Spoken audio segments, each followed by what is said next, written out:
So good morning and welcome to Monkhouse on Mondays. This one's going out on a Friday, and with me I have Paul from MyCustomerLens. Good morning, Paul. How are you this morning? Yeah, good morning, Dave. I'm very well, thank you. How about yourself? Good. Yeah, very well, actually. I think eating well. My daughter's cooking most of our meals now, which is good, and actually getting exercise every day, which is really pleasant. So what are you doing to stay active, Paul? Well, not quite up to your standards, but yeah, I've certainly done a lot more running than I've done of late. Right. It was always something I kept meaning to get back into. Now I have very little excuse, so I'm getting out running more often, and I'm also out in the garden playing football with my daughter as well. So that's my other form of exercise. Good. And who's the goalie? Do you end up being the goalie or the attacker? It's kind of one-on-one. Right. But I usually spend a lot of time collecting the ball after it's gone in my goal. Brilliant. Yeah, we've been rotating balls with our neighbours. That we swap so often with a whole handful of balls come over the fence. It's brilliant. Yeah, no, really good. Okay, Paul. So just give us a quick overview. MyCustomerLens. What do you do? Yeah, so MyCustomerLens it's an on-demand insights platform. So basically, we gather up all the feedback that businesses get from both customers and employees, and then we use machine learning algorithms to make sense and summarize all the text data in real time. Okay, excellent. So that machine learning stuff is really interesting, and I'm not going to talk about that because I'll just go on and on and on. So I'm interested is, based on what you've heard from the people you work with, what are people doing well when they're listening to their customers? I think the key bit is that word. It's listening as opposed to asking. I think what we're seeing is obviously there's a variety, but in general, people are now starting emails, starting messages with "How are you?" An open question. There's a genuine kind of interest to go, "I don't know how you are. You tell me." And so I think the same thing applies to operators as well. That they often sort of start anything to do with feedback and listening, and everything else. We kind of a question is right. This is the things that I want to know. Let's crack straight on with that. And I think the ones that are doing it well are just standing back and going, actually, we don't know what's on your mind. Let's just be a little bit more open about, how are you? What's going on? The same things that we're doing in life in general. And I think that becomes more interesting because then you let people go wherever they want to go.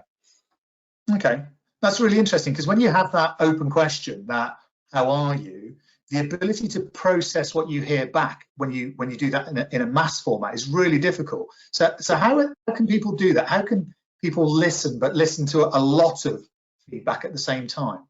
Yeah, you're right. It's a challenge, and we've probably all in our careers sat there with a spreadsheet full of text data and writing tally charts in notebooks and all the rest of it. And I still do some of that for fun as part of training our algorithms. But the idea is what we're able to do at scale is by start looking for, what's the common topics that people are using, how are those topics making them feel, so what are their emotions, how they express themselves, sentiment, all that sort of good stuff. And then the other interesting bit that I look at, and I think it's my sort of marketing background, is what's driving the behavior. So kind of what we call value drivers. So things like value for money, communities, peace of mind and trust will be really important. These sorts of things that is just how we make decisions about, when we go to the gym, what we buy, where we go to restaurants, and everything else. And so we effectively, it's like a massive Excel spreadsheet formula, really, that just sort of says, if you see this, then call it that. And if you see that, it's what we do manually, but just the computer does all the hard work for us. Okay, and that's the machine learning piece that you talked about earlier. I guess that algorithm that does that stuff. Okay, so that's interesting, because I think all of us are experiencing a transition to digital. As people can get to the gym and things like that, lots of operators have offered exercise classes in people's living rooms. Joe Wicks has had masses of followings and things. But how do we then listen to the feedback that we get from those customers that are using those bits that aren't necessarily connecting directly to our leisure management system, for example? Yeah, you're right. It's going to be an interesting challenge going forward. What we've seen in general, just with feedback, is that people are sharing a lot more feedback, but in a lot more places. And so I think the sort of transition that the sector is going through is that ability to go, right, where do people want to share and how do we go there to listen? Whereas in the past, we've kind of potentially tried to funnel them through, here's our feedback form, hopefully you'll come here. They don't. They will go to social media, or they write the comments in the text. So I think the transition is going to need to be around where are they? So in the case of the digital classes, we've seen quite a few trusts, for example, putting them up on Facebook and things like that. Yeah. And then going, right, well, is there a way we can encourage commentary there so that we can pick it up? But that plays to an interesting cultural thing, that not everyone is comfortable with encouraging people to put their feedback in public. Now, I have a view on that says, well, actually, if you listen to that feedback and then improve the experience, you generate a more positive conversation, your business improves, your customers improve, and you get that social proof and credibility. Some people row the other way and go, well, if we don't let them write anything in public, then nothing can be seen. The trouble is then you don't hear that either. So I think there's an interesting cultural bit that goes with this digital transformation of how do we get more comfortable with people voicing their experiences in public, and then our ability to join in and listen. Yeah, it's really interesting because that whole social media piece, the number of operators that just don't have social media because they the skills, they haven't got the people, because it is time resource as well to be able to respond to those things. So have you got any clients that are using your services in order to do this? Have you got any examples? Yeah, so we've got so KA Leisure, for example, up here in Scotland, have got monitoring coming through different sources. So they've got the feedback form on the website, but then they've also got social media channels, they've got Google reviews, they've got Facebook reviews. And what we're doing is we're pulling all of that in one place so they can start to see the themes. You know, people sort of talk about feedback and go, you don't hear from the silent majority.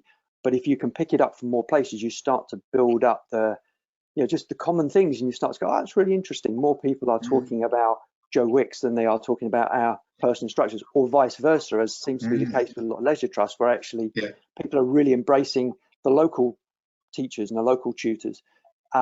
And what you start to get out of that then is customers suggesting ideas for what you can do. So it's not about kind of, we'll listen, then we'll decide what to do next. It's bubbling up ideas. So we're seeing examples of people saying, what would be really good when you reopen is, can you take this person's class that happens at this site and live stream it to my local centre so that I don't have to travel? So then there's the whole carbon footprint, social distancing thing, but there's also just the convenience of, rather than me driving there, can I have it here? That's a really interesting idea, that you start to go, well, actually, how do you create this digital physical combination that helps people connect with your local trainers that are now all sort of getting a wider audience while we're all closed? Absolutely. It's really interesting. I'm doing a piece of work, doing some consultation actually for a local authority who are looking to build a new site. And I talked to somebody who does a lot of work around young people, and they said, based on what we now know, this place should be designed to have almost a production studio. So it's not just the group exercise studio. It has to have the ability for us to be able to stream from it or to record using it. So we've got to think about the quality of what we're producing, how we do it, the building in which that happens, so we can do exactly as you're describing. So some of this is going to start influencing future build, which I think is fantastic. Yeah, that's a really interesting trend, isn't it? I know there's a couple of there's a general manager at Gym Group up in Hamilton that again has that sort of video stuff there, and he's been phenomenal at putting out social media content and video content every day, and that's built up a whole community before they even went into lockdown. And so thinking about it from a sort of member engagement point of view, from a flexibility point of view, because that's the other interesting thing, that we're running pulse surveys at the moment, sort of short surveys to both employees and to customers to try and hear what's on your mind right now. And what's been interesting there, when we prompted around, what would you want to be different when your gym or your centre reopens?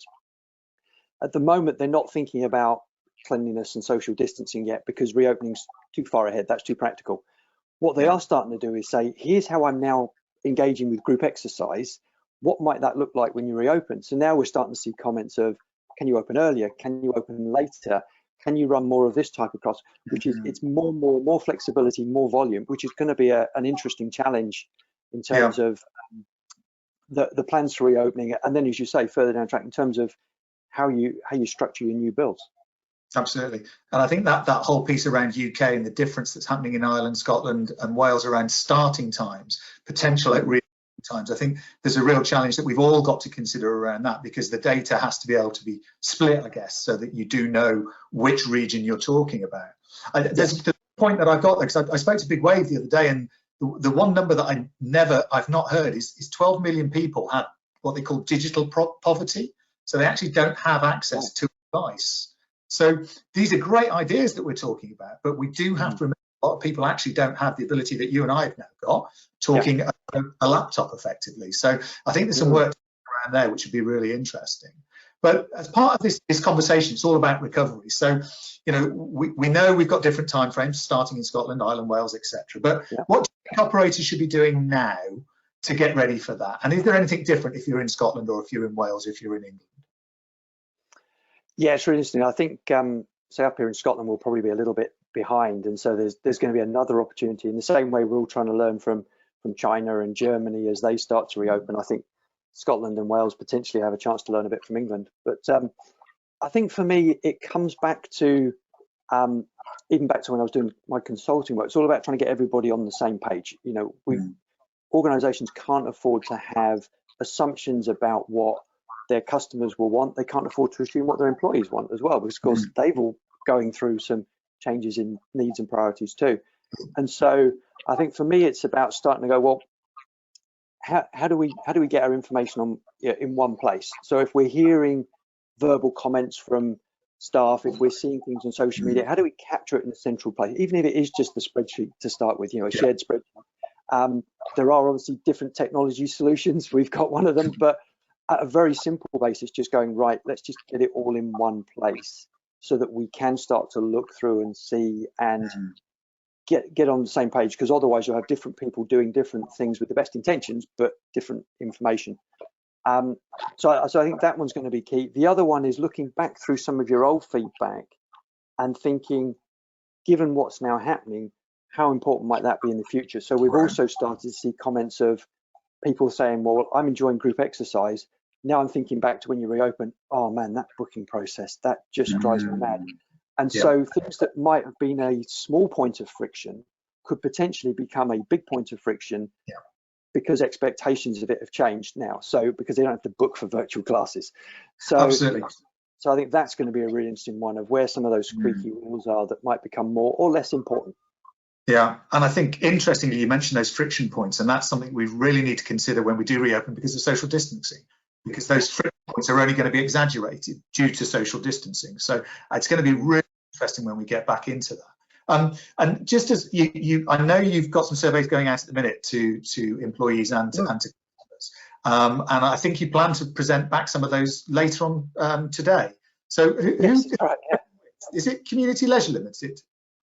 Yeah, so we're doing a national survey with Community Leisure. So it's gone out to all of their 108 members. They obviously won't all be sharing the survey, but the idea is that we want to hear from their employees and their customers. Pulling that together, or some are just doing one or the other.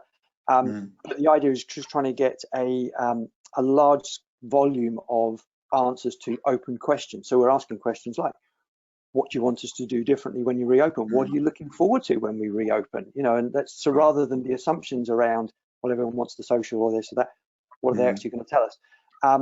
And yeah, we're sort of presenting a first look back. Survey's still open, but it's going to just give us a chance to see what are the emerging trends that people need to start thinking about, being aware of, even if it's not coming up in their own data. It gives them a chance to go back to employees or to members and say, hey, is this important to you? We've heard this might be an issue. So yeah, fascinating to see what's coming out.